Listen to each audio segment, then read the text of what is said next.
Nous retrouvons notre envoyé spécial à Beyrouth, Yohann Baudin. Yohann, alors quelle est la situation ce matin ?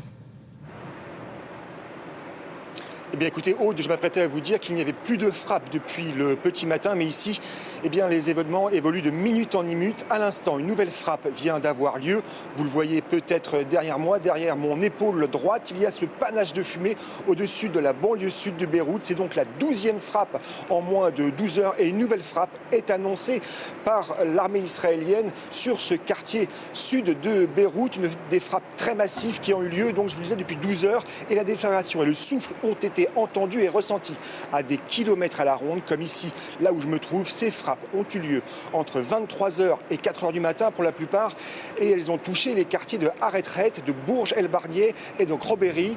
C'est derrière moi à 3 km à vol d'oiseau, 3 quartiers donc, et c'est toute la banlieue sud qui a été visée. L'armée israélienne dit avoir mené des attaques contre des infrastructures du Hezbollah. Elle dit avoir visé le sud de Beyrouth, le siège du conseil exécutif du Hezbollah et un entrepôt de drones. C'est le mode opératoire usuel de l'armée israélienne pour réduire à l'état de gravat des bâtiments entiers qu'elle estime être des infrastructures civiles dont se sert le Parti de Dieu. Et de fait, dans ce cas-là, il y a des messages qui viennent prévenir les habitants que ces quartiers vont subir une ou des frappes, leur ordonnant d'évacuer. Et pour ces frappes de cette nuit et de ce matin, il y a bien eu un avertissement, et il concernait toute la banlieue sud, fief du Hezbollah, soit une agglomération où vivent 800 000 personnes. Même lors de la guerre au Liban à l'automne 2024, aucune évacuation n'avait été aussi massive, couvrant des quartiers entiers sans distinction entre l'ordre d'évacuation et les bombardements. 8 heures se sont écoulées pour permettre à la population de fuir, et cela s'est fait dans la panique, un sauve-qui-peut généralisé, causant des embouteillages monstres pour aller se réfugier hors de Beyrouth ou à pied chez des amis dans d'autres quartiers, ou tout simplement dormir dehors. Oui, Yohann, vous venez de l'évoquer, c'est vrai que cette situation vient se surimprimer à ce qui s'est déroulé déjà il y a 1 an et demi au Liban. La situation humanitaire pourrait donc très rapidement devenir intenable. Oui, tout simplement parce que cette nuit, eh bien, des dizaines de milliers de personnes ont passé la nuit dans la rue ou en bord de mer, réfugiés sur la corniche avec quelques couvertures et allumant des milliers de feux pour se réchauffer, car ici la nuit, les températures sont froides. D'autres se sont réfugiés sur des parkings, sur les hauteurs de Beyrouth, des familles avec des enfants en bas âge, avec juste leur blouson. Pour vous faire une idée, c'est comme si toute la rive gauche de Paris devait être évacuée en quelques heures. La plupart des gens étaient à leur travail ailleurs dans la ville quand l'ordre d'évacuation est tombé. Certains sont rentrés en urgence pour récupérer l'essentiel, des documents, quelques vêtements, un animal de compagnie. Il y avait tout simplement un sentiment de stupeur et de colère pour nombre d'entre eux. Il y avait jusqu'ici 85 000 déplacés à travers le pays. Combien sont-ils aujourd'hui? Difficile de le dire, mais plus les heures passent et plus les jours passent. On en est donc aujourd'hui au 5e jour d'affrontement, et plus cela rappelle la crise humanitaire qui a eu lieu à l'automne 2024 où 1,5 million de Libanais ont été déplacés. La France a décidé l'envoi d'aide humanitaire d'urgence et des médicaments. Déjà 400 centres d'accueil ont ouvert à travers le Liban. Certains dorment dans les écoles. Le sud commence à se vider. L'armée israélienne a ordonné pour la seconde fois l'évacuation de toutes les localités au sud de Litanie, dans la région de Tyr, où vivent 200 000 personnes. Les Israéliens qui souhaitent établir une zone tampon d'une dizaine de kilomètres par-delà la ligne bleue en territoire libanais et lancer une offensive terrestre pour y arriver à cet objectif. Une invasion israélienne, effectivement, qui préoccupe énormément. Je vous remercie beaucoup, Yohann. Alors, Liban, Iran, Israël est mobilisé à présent sur 2 fronts. Vous l'avez compris, 2 stratégies différentes, mais avec un même objectif, détruire la menace iranienne où qu'elle soit. Claire Dehamel, vous êtes notre correspondante à Jérusalem. On va revenir avec vous sur ces déclarations du chef d'état-major israélien. Hier, les opérations militaires israéliennes vont changer de nature en Iran. Pour parler de l'Iran en particulier, en quoi consiste cette nouvelle phase ?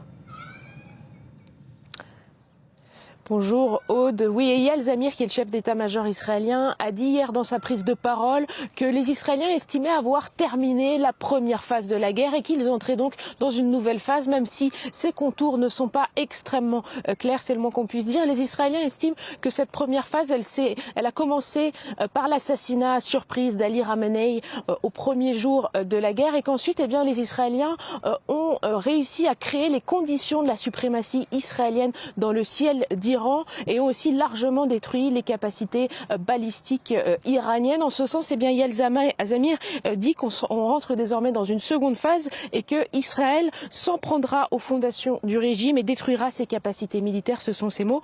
Il dit aussi, je cite, « Nous avons d'autres initiatives surprenantes en réserve que je n'ai pas l'intention de révéler ». Alors concrètement, sur le terrain, y a-t-il réellement un changement? Pour l'instant, difficile à dire. En tout cas, des sources iraniennes estiment que les bombardements la nuit dernière sur Téhéran se sont faits massifs, plus importants que dans les jours précédents, qu'ils ont débuté vers 5 heures du matin environ. Et puis en parallèle, vous l'évoquiez, ces bombardements massifs au Liban, après ces ordres d'évacuation absolument inédits de toute la banlieue sud de Beyrouth, de tout le sud du pays. Et désormais, l'aviation israélienne qui frappe plusieurs cibles qu'elle considère être affiliées au Hezbollah. L'armée israélienne revendique la plupart de ces bombardements.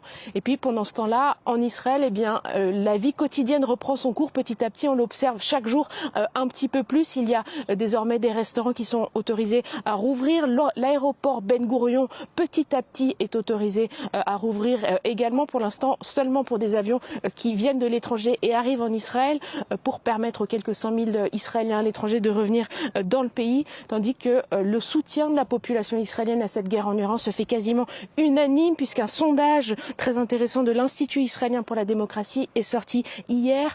Et il estime que 93% des juifs israéliens soutiennent la guerre en Iran et que 74% des juifs israéliens estiment qu'ils font confiance au Premier ministre Benjamin Netanyahou pour mener à bien cette guerre. Claire, arrêtons-nous effectivement sur cette vie quotidienne qui reprend pour les Israéliens, peut-être plus rapidement qu'au mois de juin d'ailleurs. Oui, clairement, et ça, les Israéliens disent que c'est parce que la menace numéro 1, la menace des missiles balistiques, chaque jour se fait un petit peu moindre que la veille.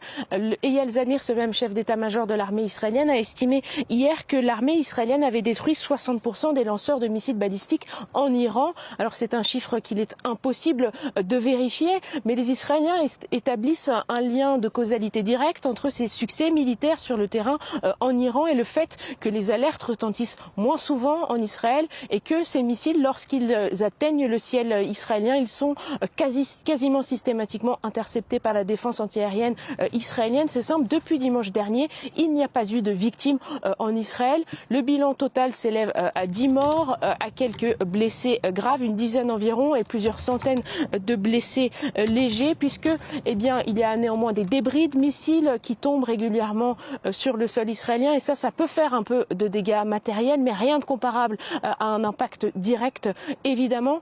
Mais enfin, il y a quand même une chose qui fait peur aux Israéliens, c'est un type de missile particulier qu'ont les Iraniens, qui sont des missiles dits à fragmentation en sous-munitions, des missiles qui, dans le ciel, se séparent en différents projectiles. Il y en a eu un, au moins, tiré hier sur le ciel israélien. On a vu des images montrant ce missile avec des dizaines de sous-munitions qui se répartissent dans le ciel israélien. Ce sont des missiles qui sont beaucoup moins dangereux pour la population israélienne, puisque leur charge d'explosifs ne fait que 2,5 kg, mais qui sont aussi beaucoup plus difficiles à intercepter pour la défense antiaérienne israélienne. Et en ce sens, ils font néanmoins des dégâts, et la population israélienne est appelée à continuer à suivre les règles de sécurité, c'est-à-dire se rendre aux abris à chaque fois que les alertes retentissent en Israël.